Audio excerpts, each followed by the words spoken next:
Welcome to the Fit for Success podcast. We're excited to have another great episode, and we have a very special guest that I'm personally excited about having, Dustin Hillis. Dustin, welcome to the show, and I'm just excited and stoked to have you on. Thanks for having me. I'm excited as well and looking forward to the interview. I enjoyed our call before this as well. That was great. You're doing some really exciting stuff with Safe Space, and I want to get into that, but I want to hear a little bit about you before we jump into all the AI excitement. Tell me a little bit about you. Where did you start? How did you get on this entrepreneurial journey? What are some of the things that drove you? Yeah. Well, it started over 20 years ago. I actually played sports, got hurt, and playing college football. And my dad was like, "Hey, what are you going to do with the rest of your life?" And I said, Dad, I think I'm going to play sports or do something in sports forever. And he said, you ought to look into getting into selling. And I thought, sales is your thing, Dad. And he goes, well, I know you want that car. How are you going to pay for that car? And I said, I thought you were going to pay for it." And he goes, I'll pay half of it, but if you go sell books door to door this summer, I think it's really good for you, really good experience. And I've seen kids their first year make $20,000 in a summer. And I said, wow, all right, sign me up. So that's how I started. I did really well. I actually finished number one out of over 2,000 salespeople my very first year and made $26,000. And that's back when dinosaurs ruled the world. And so, yeah, Yeah. I bought 5 houses with $26,000. Just kidding. But then from there, recruited a team, learned about team building, running my own business, started my own business called Southwestern Consulting with a group of co-founders, and that grew really fast. And we built that to be $1 billion of revenue in our first 10 years when we launched our coaching business. It grew so fast, and the board of directors asked me to be CEO of the family of companies. So we had a parent company that was a global conglomerate, and I became CEO of the conglomerate for 4 years. So that meant I had 20 different companies reporting directly to me, and I had over 2,000 people I was responsible for. 20 different presidents and CFOs that I had to work with and help grow and scale their companies. We were in over a dozen different countries with that. And then I left that about 3 years ago and started All Things New Ventures, which is a sweat equity growth company. And from there, got partnered with SafeSpaceGlobal.AI and Tough Stump Technologies. And now, really, I focus on AI technology, helping grow and scale technology companies with the principles that are in my book, Capacity, Building a Business Bigger Than You. Yeah, that's really amazing. So I love that you kind of started with AI skills. AI skills, sorry, with sales skills. I know you're in AI skills now, but with sales skills kind of as like right out of high school. Yeah. I was kind of on the opposite, and it took me into my 30s before I really got to learn some real sales skills. And I had to be very intentional about getting those skills. And it wasn't until I had started my own business that I realized how critical it was. Before that, I was only in engineering. It took me a long time. And I had this mindset I never want to be in sales, I never want to do sales. I want to just um, I just want to focus on technology and engineering and maybe customer service, but that was about it. And I really was limiting myself on the ability of growing. I was limiting myself on the ability to, scale a business. But no doubt you kind of had a leg up. You started that early. Then, you built on top of that leadership and no doubt, these other subject matter expertise. So that's Yeah, I think as an entrepreneur, learning how to build your business development acumen and knowing how to strategically think about your go-to-market strategy, literal sales skills of how to generate leads, how to call on appointments, how to call on prospects, how to set appointments, how to do presentation skills, closing skills, answering objections, referrals. that's the lifeblood of the business. Yeah. And nothing happens until something is sold. And so being able to know how to personally do that, also then helps you hire the right people. So, as the leader, the owner, the CEO, you can't be the rainmaker forever, but by being the rainmaker for some period of time, you can then teach other people how to do your business development methodology. So that's why I encourage every business leader, no matter what their background is, to learn the selling side of the business. So that way they can, I believe you can't teach what you don't know and you can't lead where you won't go. That's really good. What are some of the things that you've kind of had to learn the hard way, to becoming a successful leader in your organizations? Oh man, do you have 5 hours for me to go through the list of every How mistake I've much ever made? Well, from the lens of someone that's, like, wanting to grow, they wanna move into leadership, and I know I've heard people say before, "Well, you're either born with it or you're not," or there's kind of that perception where I feel, yeah, you might have some people might have more of a natural ability towards it than others, but it's a skill you can learn. Yeah, great question. So let's assume you're a new leader and you're getting into leadership. My very first year of leadership, I recruited a team of 8 people, salespeople, and I was taking them out to the field, and I mistake I made was I assumed that they were going to do everything I did. And so I think a lot of leaders make that same mistake is they hire people, they assume everybody's gonna treat the job the same way they treated the job, and that they're gonna have the same attitude, the same work ethic, the same technical skills. And the reality is, the reason the leader became the leader is probably because they're better at certain things than other team members are gonna be. And so, man, it was a hard lesson for me to learn that. Out of the 8 people I recruited, half of them quit. And then the other half lost money. They were straight commission salespeople. So they ended up owing the company money. And then the two that finished just did okay. And so it was a hard lesson. And I spent a lot of time building that team. And I was so excited. And I just assumed they'd be self motivated and, not need much hand holding. And the reality is, when most people get started, they need a comprehensive onboarding process. They need a lot of hands on training. They need a lot of shadow work just to get them up and running started. So that was probably my early lesson was you have to lead by example. You have to have a really dialed in onboarding process. Now, fast forward 25 years later, and I'd say that's a strength of mine, but it was because of the pain of losing that very first team that now we have a 45-page onboarding training manual.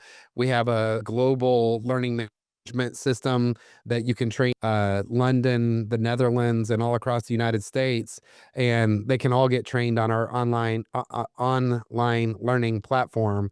And but it started off as a hard lesson to learn. No, that's amazing. I had a similar experience, growing our company. And one thing is, I was like, just throw them in the fire, and good ones will survive. That was kind of my mindset a little bit. But I realized I was making it extremely hard for someone to be successful. And now my mindset's totally changed to how do I make success as easy as possible? Where if they just follow exactly these steps that the top performers do, how do we create a curriculum around that? How do we create accountability around that? How do we get their commitment to following that process and then enabling them and supporting them through that process? That way, if they want success, it's easy, it's mapped out for them. And it sounds that's what you're doing with your onboarding guides. That's what we're doing with our onboarding guides. And it's actually a game changer for an organization to be able to scale because otherwise, you're just depending on kind of certain people that have that are really anomalies, but then that's really scalable at all. Yeah, that's right. Your capacity is in direct proportion to the strengths of your systems. That's amazing. Yeah, yeah, great. So we were talking about safe space. I'm really excited about this, and in fact, I'll make some introductions. But talk talk a little bit about what safe space is doing because I think this is a game changer in the industry and what it's doing for monitoring cameras. Can you walk a little bit about that? Talk a little bit about that. Walk us through it. Yeah. Yeah, I walked through I've been there for a year now, and I actually started off as the chief strategy officer, and the name of the company was actually Healthcare Integrated Technologies, and the publicly traded company, and we had customers in senior living facilities. Mhm. So we were in 24 facilities testing the AI. It was built around fall detection. Tell us a little bit about what it was called before and what you guys were doing with AI. Yeah. So I started with the company about a year ago, and the name of the company at the time was Healthcare Integrated Technologies. And it was a publicly traded company with stock ticker being HITC. And it was one big customer with 24 locations, and it was a senior living facility. And the AI was trained to do fall detection, elopement prevention, investigation, text to register, and it was impressive. I remember my very first day hitting the field, going to see the technology live and in person, seeing how what used to take them 8 hours to do an investigation now takes 8 minutes with the click of the button using our facial recognition software. We had a patent around that technology, and I was like, wow, we could really build something big here. As we got into it and we started developing products and packaging and pricing structures, we realized that we were onto something even bigger than what we originally thought. And that schools, transportation, prison systems, correctional facilities, all were interested in the same types of products that we had already developed for these senior living houses, facilities. And so, we pivoted, and, it was actually the deciding factor was we had a company meeting, and it was in Murfreesboro, Tennessee, and we had driven past the exit of Antioch, Tennessee on the day of the Antioch school shooting. And we're all in this meeting. Our phones start dinging, saying there's an active shooter that's close to where we are. And it was sobering and sad. And most of the people on our team have kids in school, and Mm, we just made a decision as team that we were gonna fix this huge problem in society because we know that our AI technology has the ability to do that.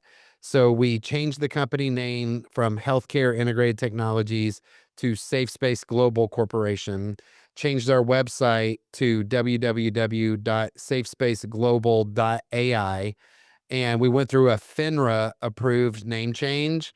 So if anybody's out there has never run a publicly traded company, let me tell you, getting a FINRA approval for a name change and changing your stock ticker is harder than getting a bill passed through Congress. And so we did it and we checked all the boxes, and they went all the way back to when we started the company in 2016 and approved everything.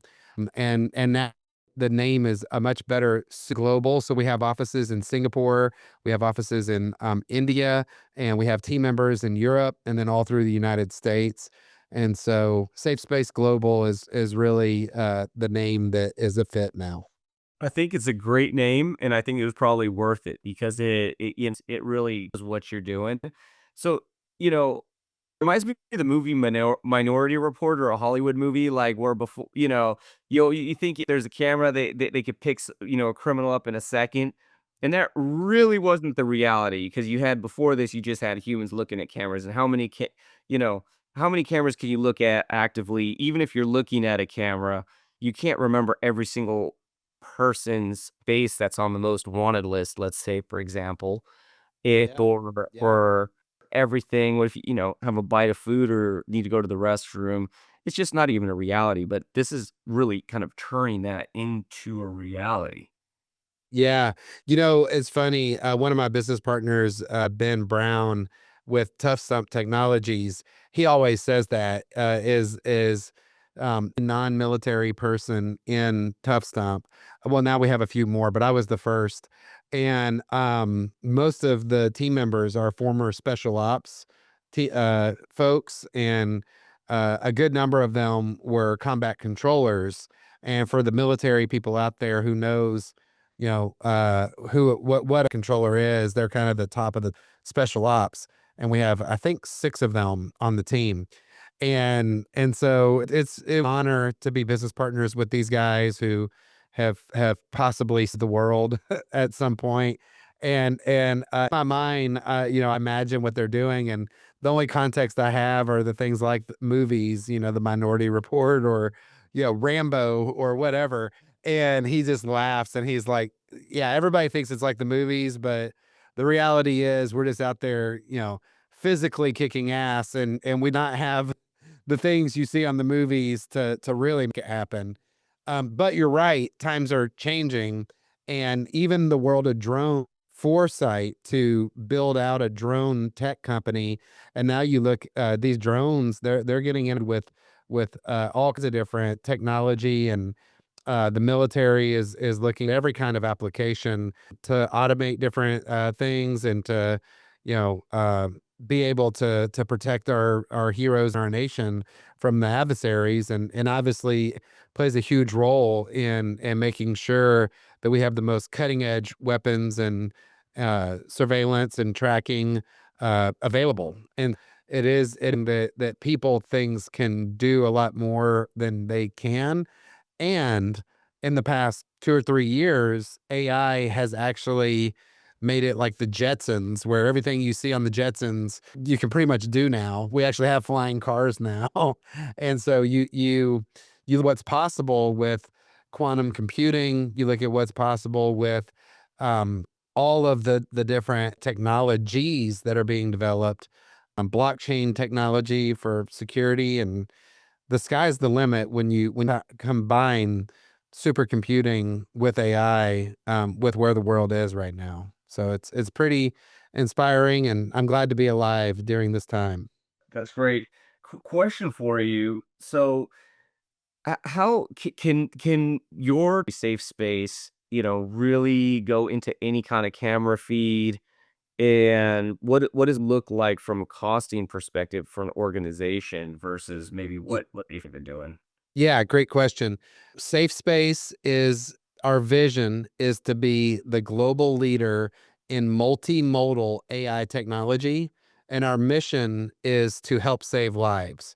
So we are camera agnostic, and we are the AI backbone for any company. So we are the AI partner that builds out all the solutions that a company would want to help protect their people and things. And so what that means is, any camera that they already have as open API can play detect, really 3 things are what we're the best at, is number 1, facial recognition, number 2, object detection, and number 3 is notifications. So if it's a prison system, notifying if something goes across the wall, sending a notification, "Hey, something a new just entered this perimeter." You don't want the guys wearing the orange jumpsuits to be close to the guys wearing the yellow jumpsuits. Our technology detects that and sends notifications for that. If you're in a senior living facility and somebody's tagged through facial recognition that they're an elopement risk, then our technology is integrated with the locking system to where they physically cannot leave the facility if they're tagged as an elopement risk. So it's literally saving lives, in multiple different industries using facial recognition, object detection, notifications. That's really cool. So I'm assuming like in home, let's say someone falls down. Would it be able to detect that fall, alert a nurse, or, Yep. someone important that could help them up? Yeah, yeah. So fall detection has a lot of variables to it, and that was the very first product that Scott Boroff, our CEO, decided to go after, and it was actually from experiencing the failure, the life alert button. He had a family member that had one of those. You remember the old commercials? I've fallen and I can't get up, Yeah. and Yeah, so that's what the I tried to get competition my is. grandma to wear one, she didn't wanna wear it. Exactly. And your grandma is the norm. That's what most Yeah, people she ain't walking experience. around with this thing, and she did Yeah. fall. She cut her head open because she lived by herself. She cut her head open in the bathroom really badly, had to crawl to the phone, pull it off it was before there was cell phones, but she didn't have one. She had to, yank the cord off the wall and call for help, and she was on the ground for a few hours, like, it was bad. That's awful. We And I'm have the sure solution that's to common, you have an elderly person yeah. living alone. No, that's a similar story to Scott, and that's why he spent millions of that problem. He thought there's gotta be a better way to do this than what is currently happening to our most beloved, senior people, family members, loved ones. So, he went at it, and we're in our 4th generation of technology since 2016 when he first, got into this, and, we've gone through everything from lidar to radar, and what we found is ambient technology using just a camera, facial recognition, fall detection, and the AI programming that we've put into it is the way to go. And so it's been a game changer. It saves, and it's something that was the very first product we started with. That's pretty cool. Now, can it do anything about shoplifting? Like, is this retail as well, or is it not maybe a future development? That get future development. Right now, one of the biggest problems when we first joined the team was we did everything. And so it was like, what is a business model? Well, it depends what the customer needs because we can do it all. And I'm like, that's not a scalable model. And so I had to start with getting us focused on what are the things that are their competencies, and even bigger than that, what are the biggest problems that are out there. So we really started with developing our vision, and that was the first question. What's our vision? And honing in between our CEO Scott and myself, and a few people saying, "Where are we going with this thing?"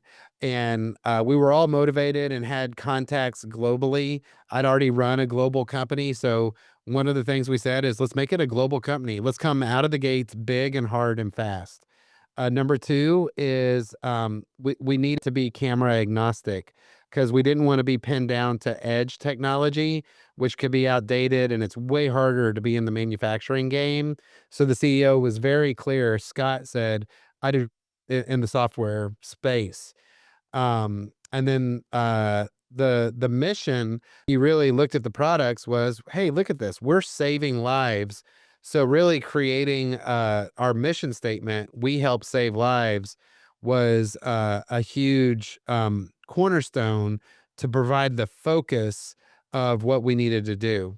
So once the vision was set and the mission was set, I think it became easy to create about what all we could have the AI start doing versus saying we do everything. Was like, hey, what are the biggest problems out there for safety? For us in the United States, school safety was massive. Like these school shootings, I can't think of a bigger problem. It's one of the biggest problems in our country, in my opinion. And so, I watch a podcast like the Sean Ryan show, and he talks about what he's getting from guests is we're getting ours targeted by terrorists. And so when you look at the border over the past few years and you think of the number of school shootings that have increased over the years, mm, we wanted a Second Amendment friendly solution to stop school shootings, and that's what we created with our Safe School product. And then beyond that, we That's amazing. Yeah, like protecting a shop, stopping shoplifting versus protecting the of young children in the school. It's a much higher cause, a bigger thing. And I like that you guys are focused. I like that it's true to your mission statement. I love that we had to do something similar. Our mission isn't save lives like yours. It's probably a little different, but it's to impact lives touched by technology. And it wasn't until we got really clear on our mission that we were able to really excel as a company. And so you guys having that clear mission allows you to focus on what you need in the AI space. Because AI is it's a balance, kinda like what maybe replacing the buzzword like cloud a few years ago or something like that, or cybersecurity. These are just buzzwords that if someone's not throwing that word around, it just does you don't go into a conference meeting without a group and it being used. But it's so big and it's so nebulous, like, what does that even mean?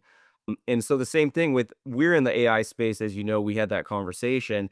We just do one thing and we do it really, really good, which we create that communicate exactly like a human and they can communicate over text. And so we have, clients, prospects talking. They think they're talking with an employee at the company. They're really just talking to AI the entire conversation. And it's actually either generating revenue or reducing human labor, which both impact the bottom line.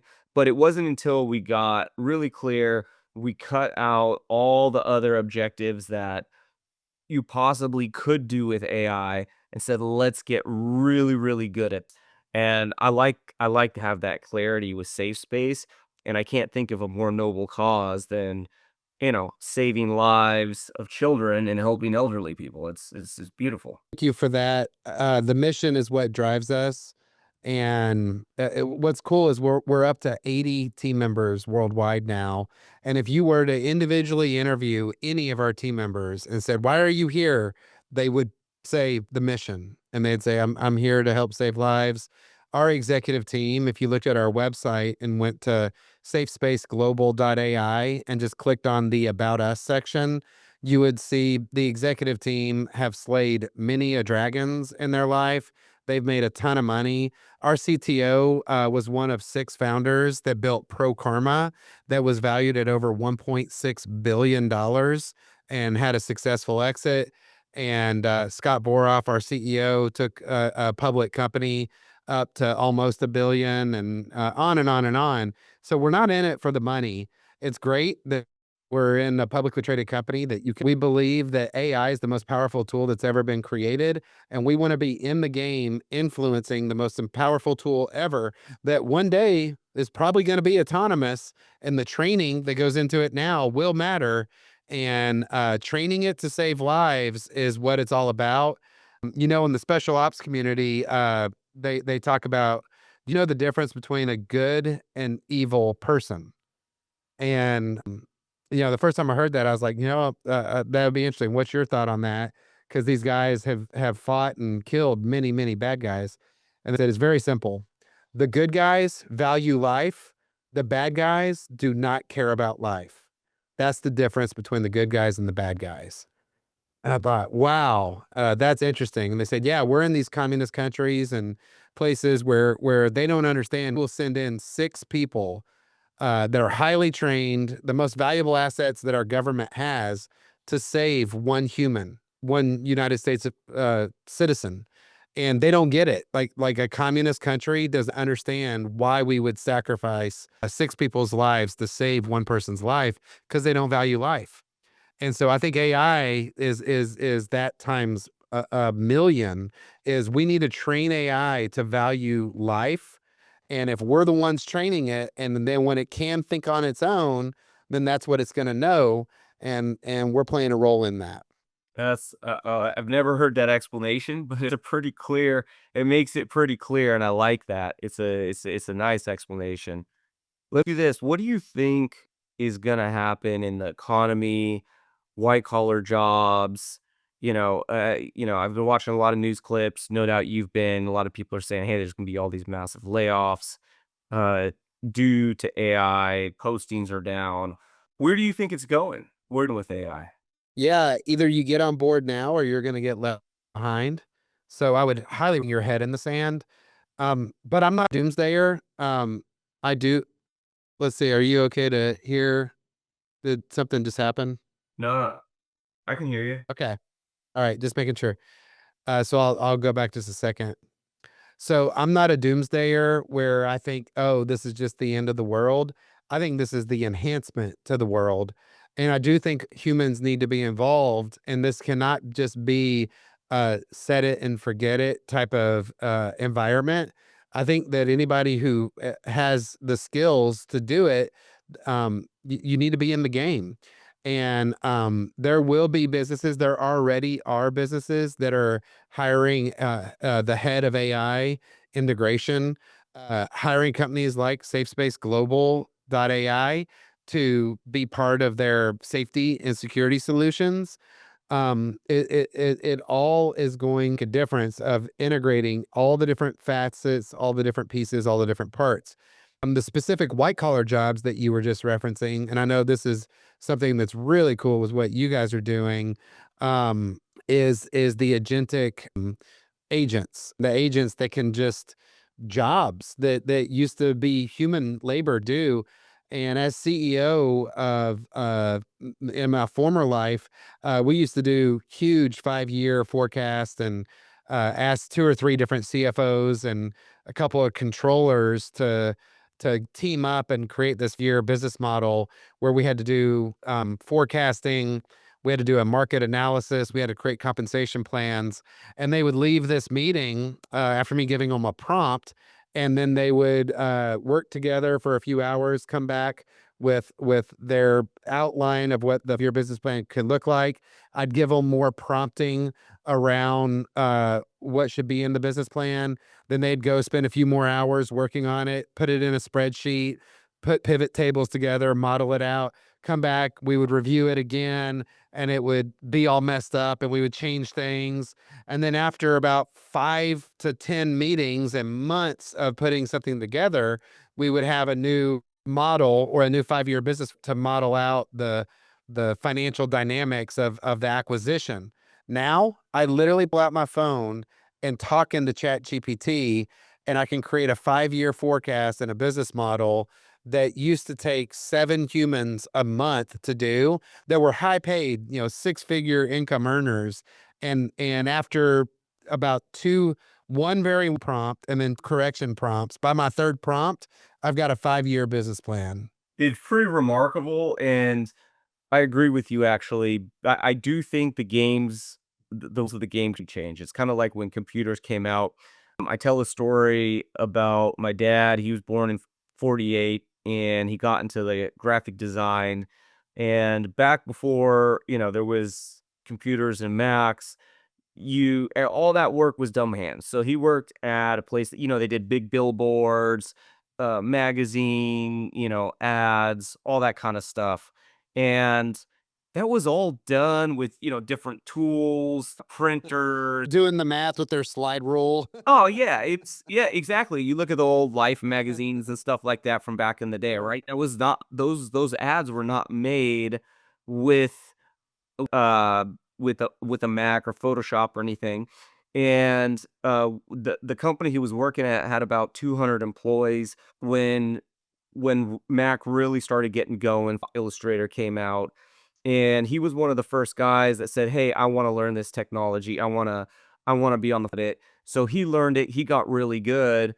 That company shrunk their workforce from like 200 people down to about 20 people, and it completely, changed the industry. Now it's changed again. Now those jobs are pretty much being replaced by AI, but because he was, forward thinking and got on top of it, it secured him for the rest of his career and allowed him to move forward in a new direction that was different. And AI is this thing, but instead of it taking decades like it did with the computer, it's happening in months, and a lot of people are just moving too slow. There's gonna be massive winners, and there's gonna be a lot of losers, and so I'm telling everybody, don't resist it, don't fight it, because you're just gonna get absolutely steamrolled, whether that's your business or your actual job, and you need to be able to start thinking about, "How do I embrace it? How do I get really good at it? How do I get better at it than other people faster? How do we integrate it into our business?" If I'm getting out of school, I'm going to be looking at careers that where I'm not going to be replaced, right? Do I need to change my major before I graduate? I had someone just call me, and they're in school and they're taking, I think, economics and history is what they're majoring in. And I'm like, I don't know what you're expecting to find when you come out of school except debt and a job at Starbucks. Like, you need to really start being strategic about what is gonna be available for you and start figuring out those skills because that's what you're gonna need to be successful. Yeah, it really is. I think of movies like the Avengers, where Iron Man has his AI assistant that's always working with him. Yep. And I would use that as a for anybody that's out there to just know that you have these capabilities that are currently available to you, whether it's Gronk or OpenAI or uh, Gemini or whatever your platform that you want to use is.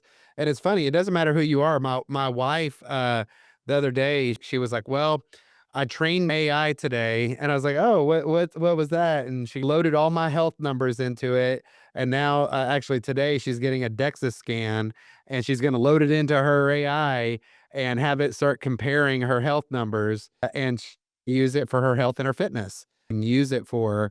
And the more you use it, the more applications you'll find, the more your life will be better.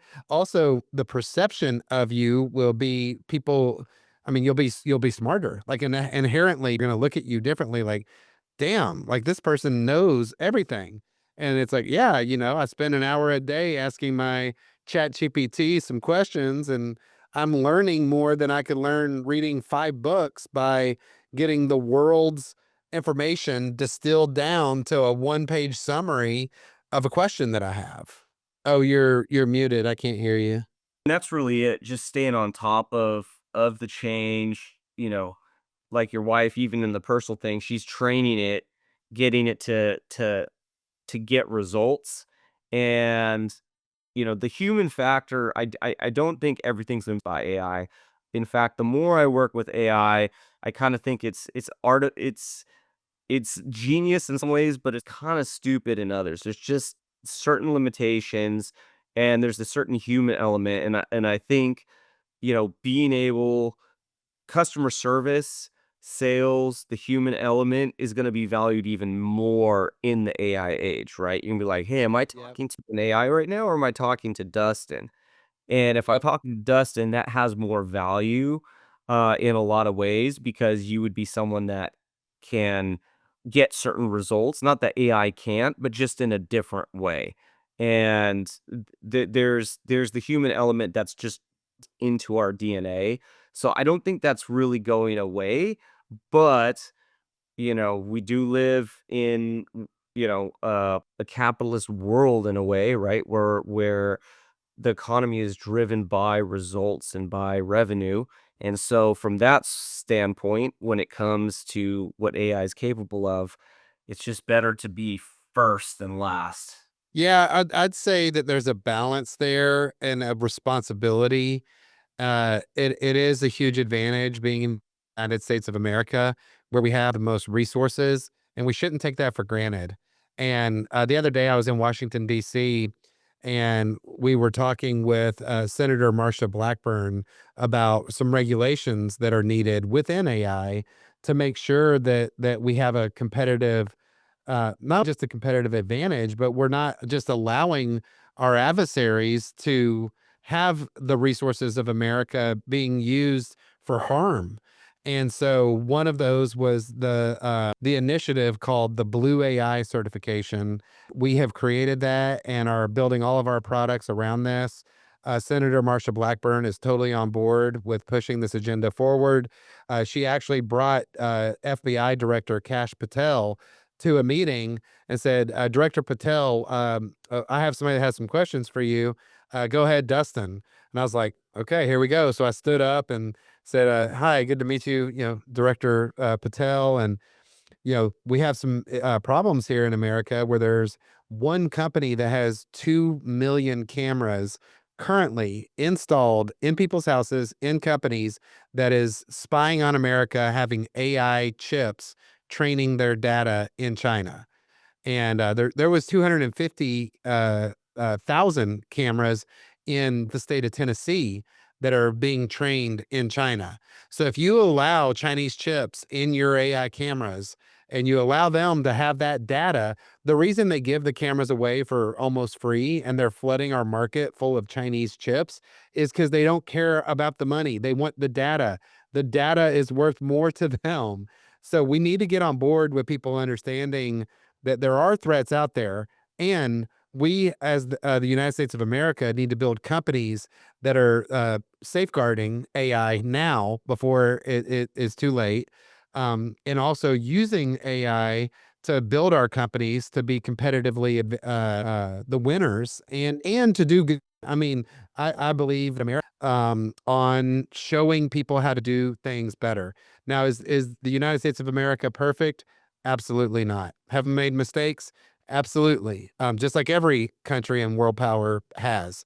However, I think we've done more good than we've done bad. And I think a lot of those good things are the entrepreneurial spirit, the businesses that have come out of America, the technology that has come out of America, the research, the science that has come out of America. It makes all the sense in the world for the United States of America to continue to lead the world in the AI race. And this is bigger than the space race. This is bigger than the internet race. This is the race. And join the team, join the game. This isn't like someone's going to knock on your door one day and recruit you. This is you saying, "Man, if I want to make an impact in the world, there's no industry out there that is going to make a bigger impact than being in the AI game right now." I love that.